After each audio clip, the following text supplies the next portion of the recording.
Dinosaurs! Where? You don't see all these dinosaurs?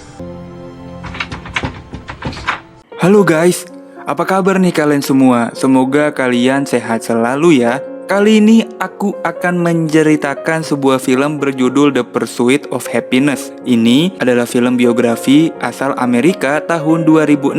Film ini menceritakan perjuangan berat seorang ayah untuk mengangkat kembali derajat dan martabat dirinya. Sendirian, ia akan berusaha mati-matian untuk membahagiakan anak semata wayangnya. Ngomong-ngomong, film ini tuh bener-bener dibuat berdasarkan kisah nyata guys. Semenarik apa film ini? Langsung aja kita tonton bareng-bareng. Pagi ini seorang ayah membangunkan anaknya untuk melakukan aktivitas seperti warga biasa. Beliau adalah Chris Gardner bersama anaknya Christopher Gardner Jr. Mereka berjalan bersama menuju sekolah dan pergi bekerja. Umur Gardner Jr. sekitar 5 atau 6 tahun guys. Saat ini dia duduk di bangku TK. Menggali sedikit masa lalu milik Gardner, dia dulu bertemu dengan ayah kandungnya di umur 28 tahun. Jadi Gardner pun bertekad saat ia memiliki anak, ia berjanji bahwa anaknya akan sangat dekat dan mengenal ayahnya sendiri guys. Sekarang tahun 1981, Gardner bersama anaknya tinggal di San Francisco. Benda yang dibawa Gardner bukanlah kandang kucing atau anjing. Itu adalah sebuah benda medis untuk memindai kepadatan tulang. Nah, alat itulah dijual oleh Gardner untuk mencari nafkah. Istri Gardner bernama Linda, ia bekerja di tempat laundry. Dari rumah sakit ke rumah sakit lainnya, saat ini Gardner belum menjual satupun alat itu. Sekarang, tanggupan hidup keluarga mereka semakin banyak karena ada pajak yang harus dibayar beserta bunga dan dendanya guys. Hari berganti, keseharian Gardner berjalan seperti biasa, tapi kali ini ia ingin melamar di tempat lain. Linda tidak terlalu mementingkan hal yang dilakukan suaminya dan tidak mendukung penuh usaha yang dilakukan Gardner. Semua dilakukan dengan usaha yang terbaik oleh Gardner untuk keluarganya. Tapi karena kondisi dan pengeluaran yang selalu membengkak, membuat Linda mensialkan kehidupannya bersama Gardner. Gardner membulatkan tekad untuk melamar di tempat yang kemarin dia lirik. Jadi dia menitipkan dagangannya ke seorang gadis. Waktu Gardner lagi melakukan wawancara, ia pun melihat gadis tadi membawa kabur dagangan miliknya guys. Gadis itu berlari sampai ke MRT. Gardner udah gak bisa mengejar dia lagi. Yang dia punya sekarang hanyalah formulir penerimaan pegawai aja. Hari kembali berjalan seperti biasa. Gardner dan Linda pergi bekerja. Mereka berjalan bersama sampai halte. Kemudian Gardner mengantarkan anaknya ke sekolah. Setelah itu Gardner kembali untuk menyerahkan formulir pendaftarannya. Ia sangat berharap untuk dipanggil dan bisa diwawancarai dalam pekerjaan ini guys. Kebetulan pada hari itu Gardner ketemu lagi sama si gadis maling. Enggak pakai lama ia langsung mengejarnya. Akhirnya Gardner mendapatkan kembali barangnya. Tapi masalahnya sekarang dia punya dua benda yang harusnya dijual semuanya. Seharusnya hari ini jadi hari kebahagiaan mereka karena Gardner Jr., anaknya, itu ulang tahun. Tapi Linda masih cemberut aja, dia udah gak peduli sama apa yang bakal terjadi di kehidupan mereka. 1 bulan berlalu sejak Gardner mengajukan formulir pekerjaan. Ia kembali bertemu Mr. Twizzle. Mereka masuk ke dalam taksi yang sama menuju ke tempat yang sama juga. Kemudian kebetulan banget nih, Mr. Twizzle main Rubik yang sering dimainin sama Gardner. Dan karena gak percaya kalau ada orang yang bisa menyelesaikan Rubik itu, Gardner pun menunjukkan skillnya di depan Mr. Twizzle guys. Tepat setelah sampai tujuan, Gardner menyelesaikan Rubik di setiap sisi. Namun karena duit Gardner tinggal goceng, dia terpaksa lari dari taksi yang dinaikinya tadi. Pas masuk ke MRT, pintunya ketutup mau nggak mau Gardner membuang dagangannya. Keadaan semakin memburuk waktu ia tahu Linda bakal pergi meninggalkan rumah. Linda udah berkemas ditambah anaknya akan ikut sama Linda meninggalkannya seorang diri. Sesampainya Gardner di rumah, ia mendapat telepon dari Mr. Twizzle. Gardner dipanggil buat magang. Dia juga harus menyimpan nomor telepon sekretaris Mr. Twizzle. Hari ini Gardner menjemput anaknya untuk membawanya kembali pulang. Dia juga sekarang cuma punya waktu 1 minggu sampai ia dan anaknya benar-benar diusir dari kontrakan. Di hari yang berbeda, Gardner kedatangan 2 orang polisi. Ia dibawa untuk membayar semua pajak dan surat tilang miliknya. Karena nggak ada lagi uang yang tersisa, Gardner akan ditahan sampai besok jam setengah 10. Padahal besoknya ada wawancara sama Mr. Twizzle. Sampai di saat terburuknya pun Gardner masih terus memikirkan anaknya. Dia nggak mau anak semata wayangnya kecewa. Dengan penuh harapan, Gardner kembali menelpon Linda untuk mengurus anaknya. 40 menit sebelum waktunya wawancara, Gardner berlari dengan penuh semangat. Dengan keadaan seadanya, ia langsung menuju kantor. Setelah beberapa menit menunggu, gilirannya lah untuk diwawancarai. Kondisi kantor begitu ramai di dalam, semua orang sangat sibuk dengan telepon dan tugas masing-masing. Gardner diwawancarai 4 orang. Ia menceritakan semuanya bagaimana dan kenapa ia datang dengan pakaian compang-camping. Lalu dengan meyakinkan mereka menggunakan jawab dari setiap pertanyaan, Gardner berhasil membuat mereka terkesan. Gardner diterima bekerja di tempat ini. Karena ini adalah perusahaan pialang saham, jadi nggak ada gaji yang bisa ditawarkan buat pekerja magang. Kecuali Gardner bisa mendapatkan posisi bagus di perusahaan ini, guys. Setelah itu, Gardner kembali ke rumah untuk memikirkan hal tersebut. Sesuai dengan janji, Linda kembali mengantar anak mereka pulang. Dia juga memberi kabar kalau ia bakal pindah ke New York dan Gardner akan mengambil hak asuh buat anaknya. Dari keadaan yang dia miliki, mau nggak mau Gardner harus menerima pekerjaan dari Mr. Twizzle yang tidak ada gajinya.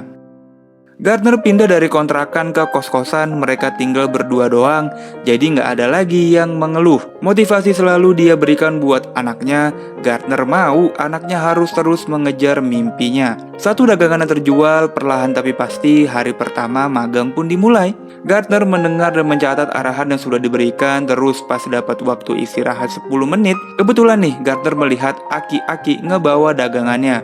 Nah, dagangannya itulah yang sebelumnya jatuh di kereta. Terus Gardner langsung mengejar dirinya, tapi Gardner malah ketabrak mobil. Beruntung, kejadian itu tidak membuatnya terluka parah. Namun Gardner kehilangan sepatunya. Hal kayak gitu dong mah nggak bikin Gardner nyerah. Biarpun jinjit sebelah, Gardner tetap balik ke kantor buat ngelanjutin magangnya.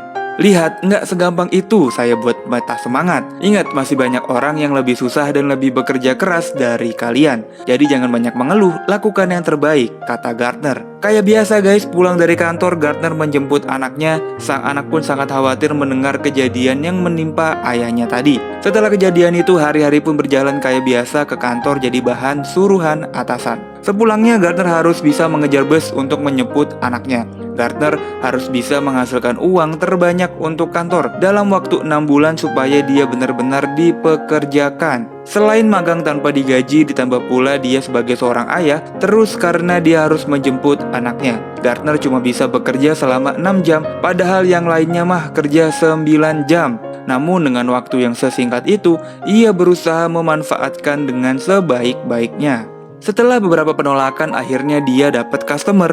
Gardner langsung disuruh datang ke kantor untuk info lebih lanjut. Tapi ada aja hambatannya. Masa sekarang Gardner disuruh markirin mobil? Bikin dia telat aja. Bener aja kan sampainya di sana Gardner telat. Dia gagal meeting, ditambah mobil atasannya jadi kena tilang. Hari yang berat udah dilalui Gardner, namun ia tetap terlihat bahagia di depan anaknya. Enggak nyerah gitu aja. Keesokan harinya pagi-pagi Gardner ngajak anaknya buat langsung mengunjungi rumah customernya yang kemarin bernama Mr. Ribbon. Karena udah terlanjur datang ke rumah, jadi Mr. Ribbon mengajak mereka ke pertandingan. Nah, dari tempat itu Gardner jadi ngaku ngobrol ke beberapa orang yang memberikan kartu pengenal mereka. 4 bulan berlalu, semua dagangannya sudah habis terjual. Kemudian, masalah baru datang lagi ke Gardner. Ia mendapat surat langsung dari kantor pajak. Di situ ia memiliki hutang $600 atau sekitar 8 juta rupiah, guys. Jika dalam waktu yang ditentukan Gardner nggak bisa bayar, pemerintah bakal ambil langsung uang miliknya dari rekening. Gardner terus merenungkan nasib sial yang selalu dialaminya. Kemudian ia melihat orang yang bawa dagangan miliknya. Dengan gampang ia kembali mendapatkan barang itu. Lalu Gardner mengajak anaknya untuk langsung menjualnya. Namun sayang barangnya udah terlanjur rusak, jadi dia enggak dapat apa-apa. Waktu jalan balik pulang, barang milik dia sama anaknya udah dikeluarin. Pintu kosannya juga dikunci dari dalam. Mereka udah nggak punya pilihan lagi selain pergi dari situ. Terus dengan ngebawa barang yang seadanya. Gardner ngajak sang anak buat terus berjalan mencari tempat tinggal sementara. Sampai di stasiun kereta mereka masih bingung nggak tahu mau kemana. Dagangannya yang selalu dibawa Gardner memang terlihat asing. Di sana pun memainkan sebuah permainan mesin waktu bersama sang anak, seolah-olah mereka pindah ke zaman dinosaurus. Kemudian Gardner mengandai-andaikan toilet sebagai tempat berlindung mereka. Jadi untuk malam ini mereka akan tidur di sana. Gardner terlalu terjaga tiap kali ada orang yang mau menggunakan toilet. Ia menutup kuping sang anak untuk membiarkannya tidur dengan nyenyak. Pada pagi harinya, Gardner tetap melanjutkan magangnya. Sepulang dari sana, ia membawa anaknya ke penampungan gelandang. Meski mendapat beberapa masalah, beruntung untuk malam ini ia mendapatkan tempat untuk tidur. Tinggal satu barang dagangan miliknya yang menjadi sebuah harapan. Gardner akan berusaha memperbaiki barang itu untuk bisa kembali dijual. Habis dibenerin, Gardner kembali belajar buat magang besok. Hari ini Gardner mendapatkan klien, ia juga menjemput anaknya dan pulang bersama ke rumah penampungan. Tibalah hari ujian terakhir Gardner dan dari semua yang udah dia lakuin hari ini adalah penentuannya. Dia jadi orang kedua yang menyelesaikan ujian. Kemudian ia menjemput dan kembali ke rumah penampungan. Namun sayangnya untuk hari ini mereka telat, semua kamar udah penuh, jadi mereka nggak bisa bermalam di sana. Apapun dilakukan sampai-sampai Gardner rela menjual darahnya untuk $20. Enggak sia-sia dia berusaha keras, dagangannya berhasil dibetulin dan udah kembali normal. Syukurlah besoknya mesin itu laku terjual $250. Uang itu akan digunakan untuk biaya hidup mereka berdua selama 4 minggu. Untuk melepas penat malam ini, Gardner ajak anaknya untuk bermalam di hotel. Mereka berdua terlihat sangat harmonis. Dengan keadaan dan situasi yang selalu bisa mereka lewati bersama-sama, sesekali ia mengajak anaknya untuk pergi ke pantai, rehat dari kebisingan kota guys. Lalu ia kembali beraktivitas lagi. Ia telah memasukkan 31 nama rekening ke kantornya. Hal itu adalah sebuah pencapaian yang luar biasa. Perjuangan tidak pernah mengkhianati hasil. Hari ini Gardner dipanggil ke kantor untuk pengangkatan pegawai baru. Ia diterima bekerja bersama mereka dan menjadi satu-satunya yang diterima dari 20 orang yang ikut ujian. Dengan perasaan senang, Gardner langsung keluar dari kantor. Perasaan bahagia menyelimuti seluruh tubuhnya. Perasaan itu membuatnya gemetar tidak berhenti. Pencapaian yang sungguh luar biasa. Mungkin ini semua bentuk dari sebuah keadilan Tuhan yang tidak kita ketahui. Saat orang membutuhkan, maka Tuhan akan mengabulkannya, meski tidak secepat yang hambanya inginkan guys. Gardner buru-buru pengen ngabarin anaknya karena ini semua ia lakukan buat siapa lagi kalau bukan buat Gardner Junior. 6 tahun setelah keberhasilannya, Christopher Gardner mendirikan perusahaan sendiri. Hari-hari terus dia lakukan seperti biasa bersama sang anak, namun bedanya saat ini ia sudah terlalu kaya dan tidak tinggal di penampungan. Film pun selesai. Itulah dia cerita dari film Pursuit of Happiness. Aku sangat merekomendasikan sekali kalian untuk nonton film ini setidaknya sekali seumur hidup kalian. Karena film ini tuh banyak banget mengandung perasaan haru, bahagia, sedih, kesel, gregetan yang tidak bisa kerasa kalau cuma diceritain doang. Terus film ini juga bagus banget buat kalian tonton bareng keluarga. Film ini mendapatkan rating 8 dari 10 di IMDb. Film ini sangat bagus dan sangat direkomendasikan. Jadi, makasih banyak yang udah nemenin nonton sampai habis. Kalau kalian suka dengan konten ini, silahkan like dan subscribe, share juga ke teman-teman kalian. Aku pamit dan bye-bye.